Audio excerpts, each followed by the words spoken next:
Hey everyone, JT from EUYBikes here. In today's video, we're gonna take a look at the EUYBike S4, which is an even better priced moped style e-bike than some that we've looked at recently. So let's get into it.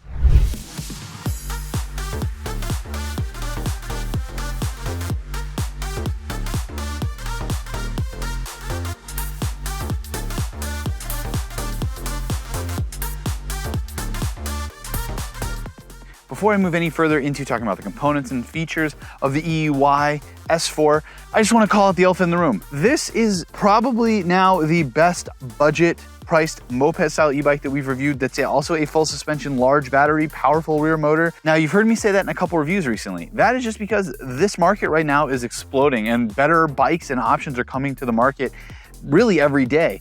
So when we were looking through the internet archives there, looking for bikes to review or bikes that we thought our viewers out there would find pretty cool. If you have any of those recommendations yourself, be sure to leave them in the comments down below. We do read those and try and find some good options for bikes to us review in the future. But the EUY S4 showed up on our searches and makes sense for the price. Speaking of price, the EUY S4 at time of filming was being offered for $13.99. Now, for that $13.99, you get a one-size-fits-all frame size, which is offered for riders 5'7" all the way up to 6'5".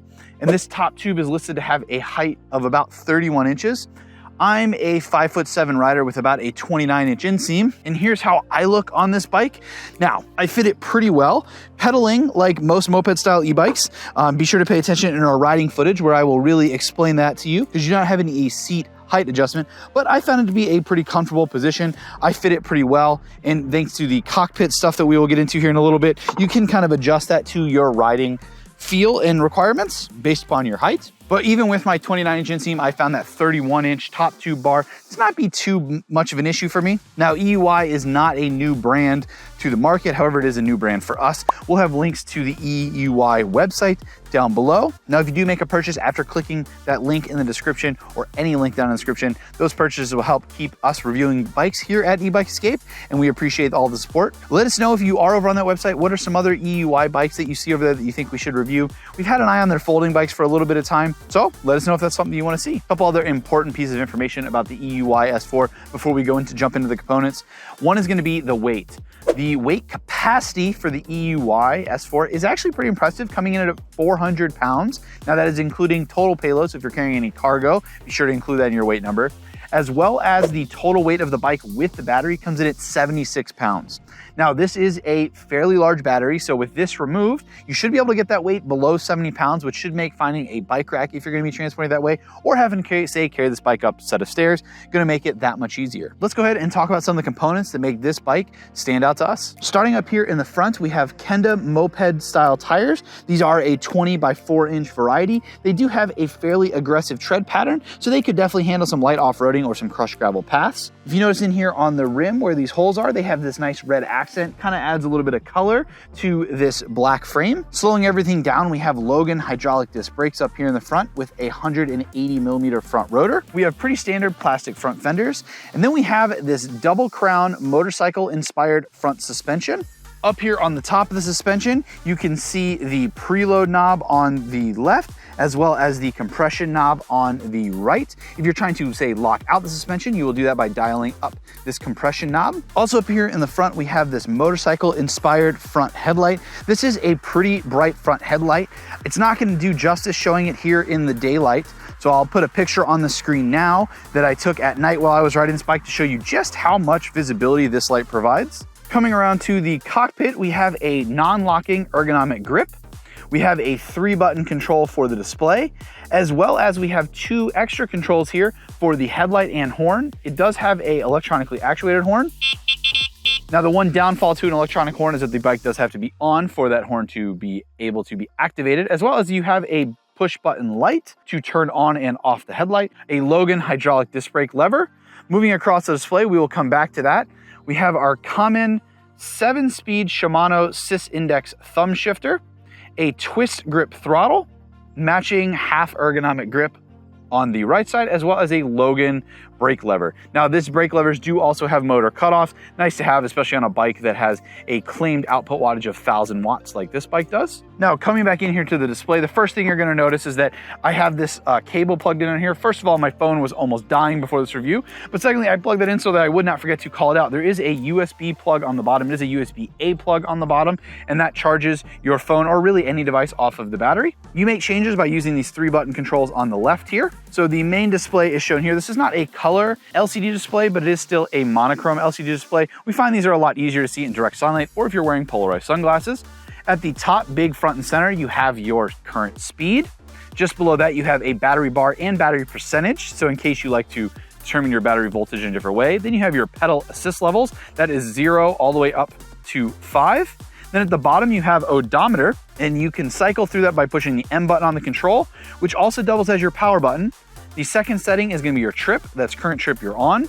Voltage output currently in the battery. The current output you're getting from the controller, the time that the bike has been on, and then back to your odometer. And then this bike does also have a walk mode, which you can activate by pushing the down button and holding it, and the bike will display a person walking right here next to the headlight, and it'll try and take off on you.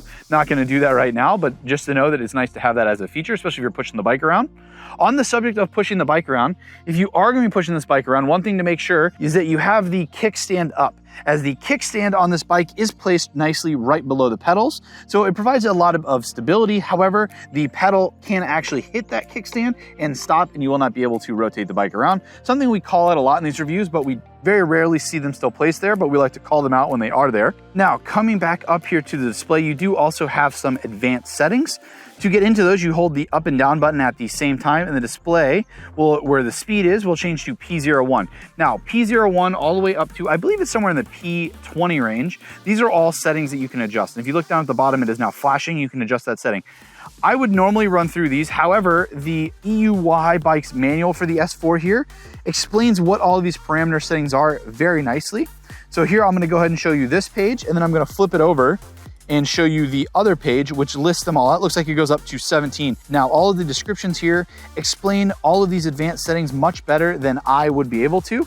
So if you have any question about a specific setting, reference that manual, go ahead and pause this video, and you will have that manual or a picture of it there.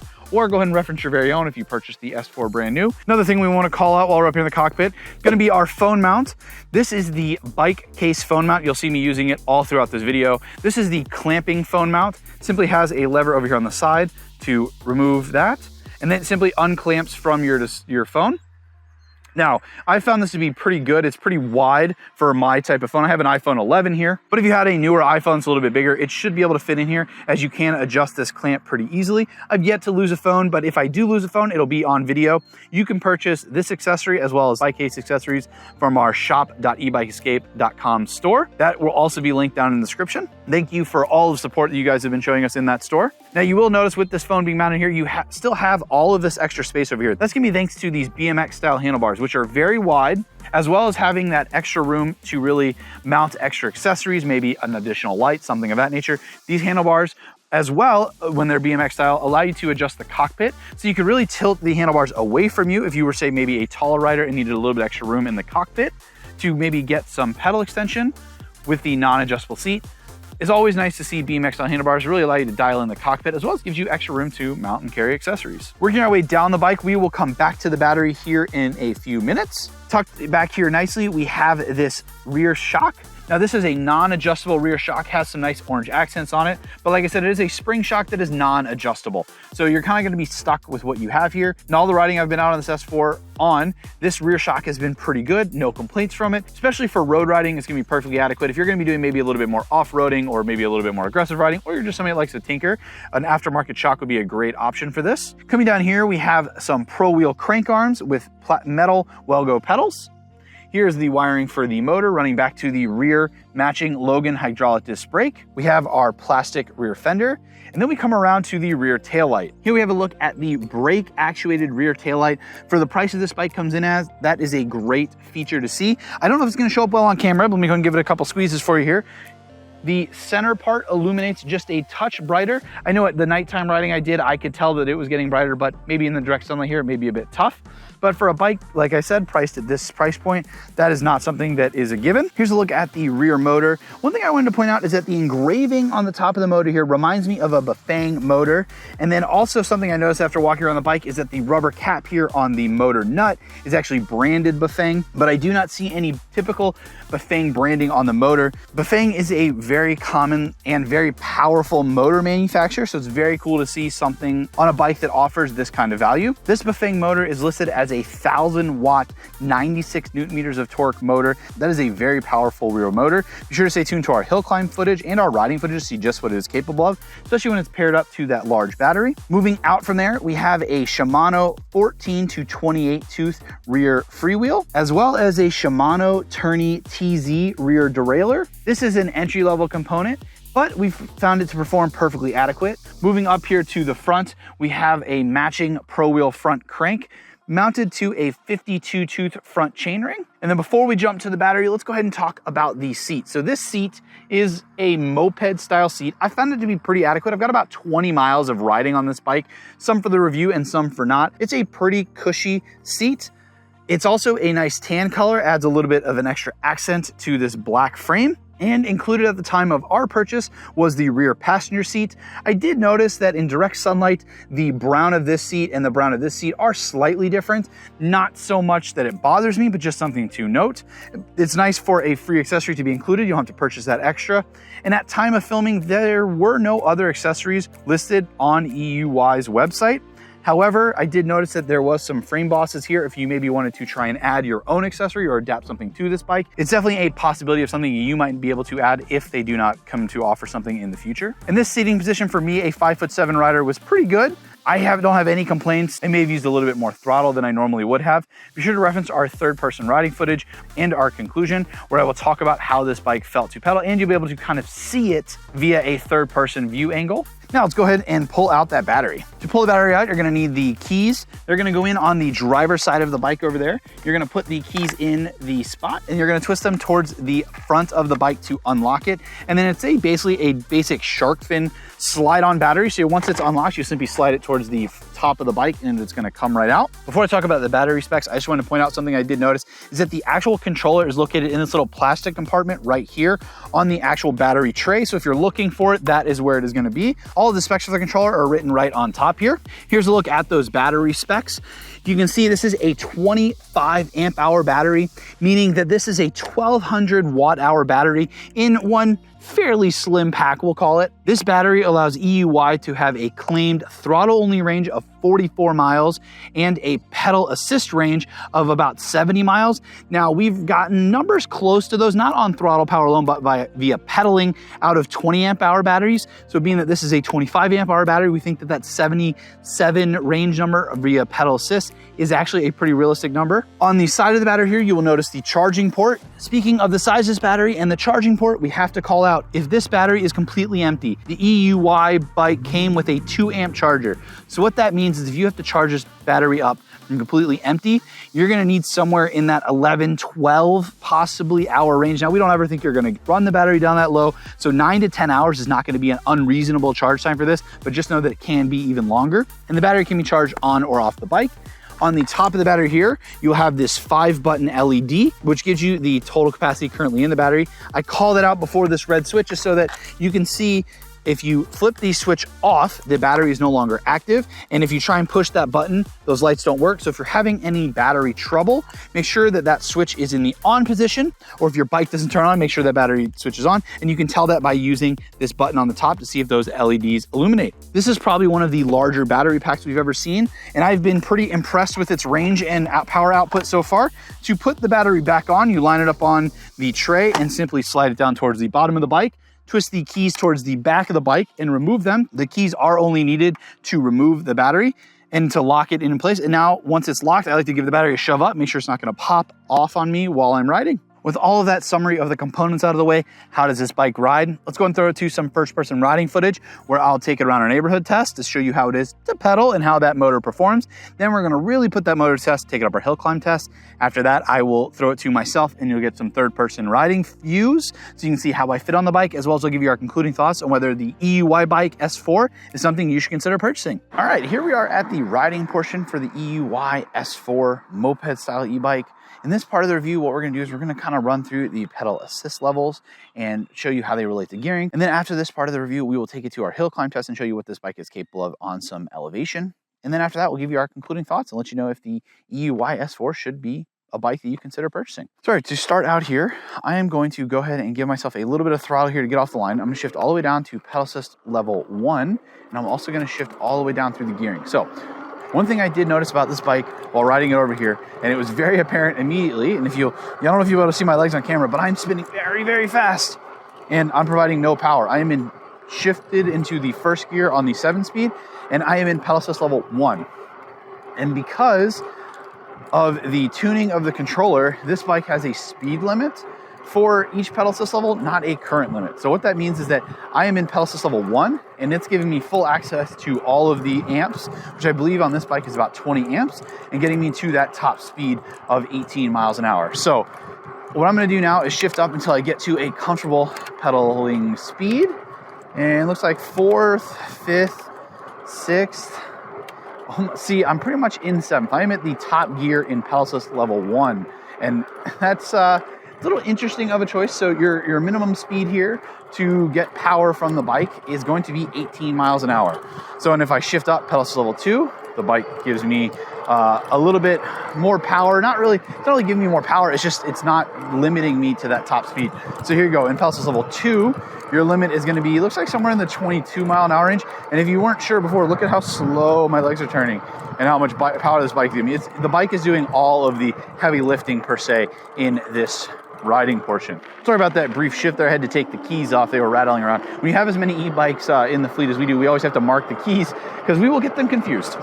So here we are, pedal assist level 3, and we are getting, looks like the minimum speed might be close to 22, 24 miles an hour. Let's see, let's get around this curve and we'll start pedaling again here. There we go. It is nice. It kind of delays giving you the power so it doesn't like jolt you out of the corner after you've hit the brakes or stop pedaling. So here we are. 24, which the GPS is showing somewhere in the 22 mile an hour range. So that's a pretty good minimum speed for pedal assist level 3. We'll go ahead and shift up pedal assist level 4 here. It looks like 23, 24. This is a little bit of a downhill. Here we go, and now it flattens out a little bit. So yeah, 24, 25. We may lose the GPS signal a little bit with these trees. Something that has to be said, this is a moped-style e-bike, so the pedaling position is not going to be comfortable for everyone. However, the power this bike is capable of putting out, you may not need to be doing that much pedaling, so it may actually be okay. Be sure to pay attention to our third-person riding footage at the end of this riding portion, where we will kind of, you'll get to see me and see what I look like on this bike with my 29-inch inseam. So here we go, 24, 25, 26 miles an hour. Again, pedal assist level 4, and then let's go ahead and kick it up pedal assist level 5. If my thoughts are correct, pedal assist level 5 is just going to be uncapped, especially now that the bike is overridden. Remember to do so at your own risk. 27, 28. Provide a little bit more effort here with my legs, see if we can go any faster. 28. Looks like yeah, somewhere in the 28 mile an hour range is going to be our limit. And I'm assuming that is strictly going to be limited by the power that this bike is capable of putting out. Now, being that this is a dual suspension bike, let's go ahead and take it on. I have this little bit of off-road path here. Let's see how it handles this. So yeah, this is a pretty fun little path here. Yeah, this bike handles it pretty nicely. You definitely feel both suspensions working. So here we go. All right, bump up, and here we're back on the road. So, all right, let's go ahead and do that top speed in pedal assist level 5 one more time on a little bit straighter of a path.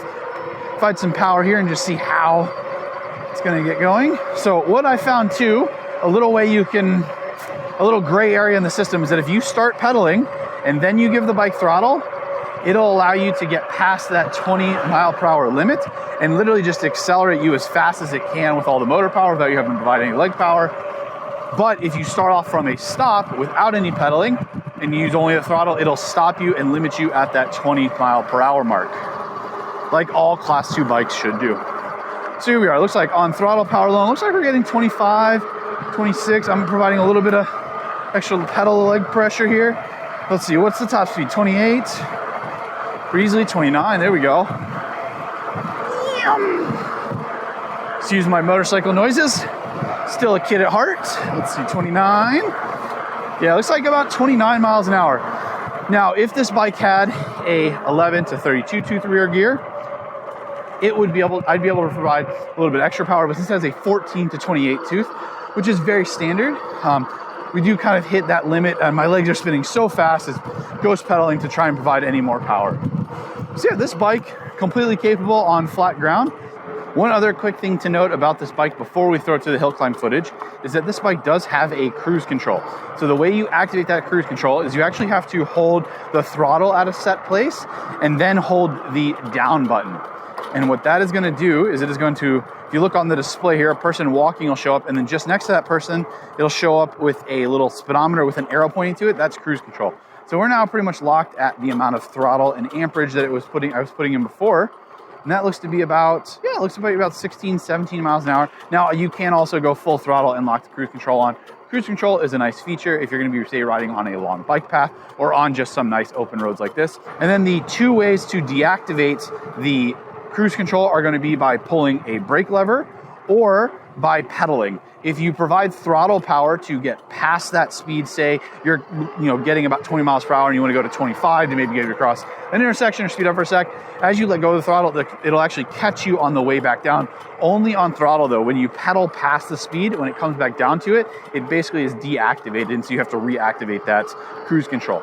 So cruise control is a pretty nice feature. We don't see it on too many bikes, but it's becoming more of a common feature, and it's a pretty cool feature. We're happy to see it, especially on a bike that comes in as budget oriented as this. All right, let's go ahead and throw it to some hill climb footage and show you what this bike is capable of with some elevation. All right, here we are at the bottom of our hill climb test for the EUY S4. I'm pretty excited to see how this bike performs going up this hill, as riding it around, as well as doing some of the extra riding I've been doing. This bike has pretty much surprised me for the price. So the hill is actually right here behind me. So the first thing we're going to do is jump out and turn around. First time up the hill, I'm going to do it on throttle alone, providing no power of my own. Then I'm going to come back down the hill, give the brakes a test, let you know how those were. And then I will go back up while pedaling and running through the gears, kind of relate to if you were going to be pedaling this moped-style e-bike, how it would feel. So let's go ahead and take off and turn around. I am in pedal assist level 5, although as we found, it really doesn't matter what pedal assist level you are in, as the bike gives you full access to all of the currents, regardless of which pedal assist level you're in. It just has a speed cap. So here we are powering up the hill. We're doing 24, 25 miles an hour up this hill, which is pretty impressive considering throttle alone, again, providing none of my own power. Oh, and I also forgot to mention, we will put the specs for the hill on the screen now. It's about a 7.2 degree hill, which is a pretty impressive hill. Not the steepest, but it definitely gives you some idea of what this bike will be capable of in your area. So here we are, throttle alone, coming into the hill, looks like about 20 miles an hour here. 21 we're touching, and here's where the hill's really going to start. Sit into 19, 18. So remember, I am a 225 pound rider, so I'm not the lightest rider. Kind of gives you an idea of what this bike will be capable of with if you're around my size. We're doing about 11. Typical speeds going up this hill, we typically tend to see speeds down as low as 7 and tend to see as high as like 8. So if we see a bike hit about 7, 8 miles an hour, that's pretty standard for us. So here we go. We're 8, 7. There we go. And it's staying right about 7 or 8. And this is the steepest part of the hill right here. And then it kind of tapers off. But if it's able to hold 7, 8 miles an hour here, that is pretty impressive. So, all right, let's go ahead and loop it back around. We'll go down the hill, give the brakes a test, and come back up while pedaling. All All right, here we are back down at the bottom of a hill climb test. Coming down the hill, if you look here on my display here, or GPS, it says 33 miles per hour. I hit 33 miles per hour coming back down the hill, hit these Logan brakes, which you've seen on a couple other bikes. They performed perfectly adequate, slowed me down, no problem. Very confidence inspiring. I felt like, you know, I could have provided more pressure to lock them up, but they were perfectly adequate to get me slowed down, no problem. All right, so this time up the hill, we are going to loop around here, and then we are going to go back up while pedaling. So give myself a little bit of throttle here to get off the line, shift down to pedal assist level 1, and here we go. I am in the easiest gear right here. And I'm going to go ahead and shift up to second, third, fourth, there we go. So pedal assist level 1 goes to 18 miles an hour. So 18 miles an hour is a pretty high top speed, especially for pedal assist level 1. So you're gearing, you almost get to ghost pedaling by simply going up the hill just in this pedal mode. So if I was to shift up pedal assist mode, I'm not going to get any more gearing here. I'm not going to get any more power from the motor as I'm already pretty much maxed out. So pedaling this bike though, I do want to call it out if I didn't call it out enough in the riding, can't be adjusted. So I find myself sitting more towards the back of the front seat here, as I have a 29-inch inseam. I'm about 5'7", 5'8" with a 29-inch inseam. But this bike has plenty of power, and with a 25 amp hour battery that it does have, it's going to be able to get you up most hills with decent providing of power. The battery was at 100% when we started this. We're now down to about 92, which is pretty good. We've gone up the hill. This will be the second time now. And it looks like the bike pretty easily. I'm in fourth on the shifter over here. 12 miles an hour pretty easily. 11, okay. Probably going to drop down to about 10. Yeah, I was going to say somewhere about 10. I'm feeling a little bit more pressure come up on my legs, so I'm going to shift down. But the bike has plenty of power and it's getting me right up this hill. There we go. We're seeing 9 there, but I also slowed down a little bit. My legs, yeah, there we go. 9, 10 miles an hour. Again, not the most comfortable bike to pedal, but it is completely capable. And that motor, for the price of this bike and the size of the battery, is pretty impressive. I do wish the tuning was a little bit different, as 18 miles an hour for pedal assist level 1 is a bit on the high side, but it is still a very capable bike and a fun bike to ride. If you're looking for an affordable moped bike, this might be it for you. So let's go and throw you some third-person riding footage. You can see how I fit on this bike, as well as to give you our concluding thoughts if you should be considering looking at the EUY S4. The EUYBike S4 has emerged as one of the most wallet-friendly moped-style e-bikes available, especially when you consider the specs and that it can be commonly found on sale for just $13.99.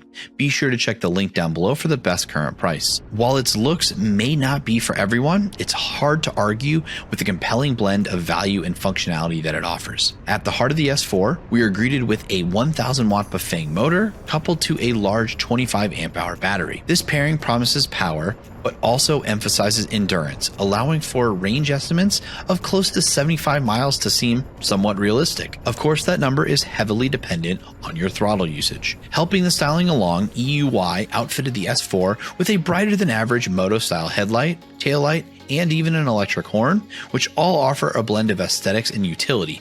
Maintaining a utility-focused design, the S4 packs a sturdy frame with an above-average payload capacity of 400 pounds. Given the potent synergy of this motor and battery, I don't believe even riding at that payload capacity will largely impact this e-bike's capabilities. Adding to the assurance of a safe, extended ride are the hydraulic disc brakes. While the migration towards hydraulic disc brakes is becoming a norm in the e-bike realm, finding them on a sub-$1,500 e-bike like this is not a guarantee and is a refreshing sight. Keeping with that moto styling, the EUY S4 is outfitted with a dual crown front suspension and single rear shock. While the front is adjustable for the diverse preferences or rider's weight, the rear is not. I did find as a 225-pound rider that the ride was decent, but I can easily see how this non-adjustable rear could hinder finding that sweet spot for individual rider comfort. The monochrome display is nicely centered and easy to read, but the speed-based pedal assist levels made me raise an eyebrow. The top speeds in the pedal assist level 1 was just too high for my liking and could be a tad aggressive for some riders. Also, while mentioning power, there was a slight delay between the throttle twist and activation. Not the worst that I've ever experienced, but definitely noticeable. The factory setup might require a period of adjustment for some riders, while in some cases may even deter some riders. Another point of consideration is that EUYBike is a Chinese-based company. so questions always loom around the after-purchase support. If you have any experience in EUYBike service, please let us and other potential customers know in the comments down below. It would also be amiss of me if I didn't mention the inherent issues with the moped-style e-bike design. While stylish, the absence of a seat adjustment could affect the comfort and rider ergonomics. As a 5'7" rider, I found the seating position to be adequate and decently comfortable, but your mileage will vary, especially if you plan to pedal. If you have decided that EUYBike S4 is for you, making a purchase after clicking one of our links is a free and easy way to help support us here at E-Bike Escape. Thank you all in advance. If you're someone that wants to try out a moped-style electric bike or likes to stretch your dollar as far as possible, then the S4 is for you. Albeit with some obscurities, it's hard to argue with such a great value. You get a hardy motor and battery combo, hydraulic disc brakes, and moto styling at such a value price. What moped-style e-bike should I review next? Is there a better dollar to fun ratio moped out there?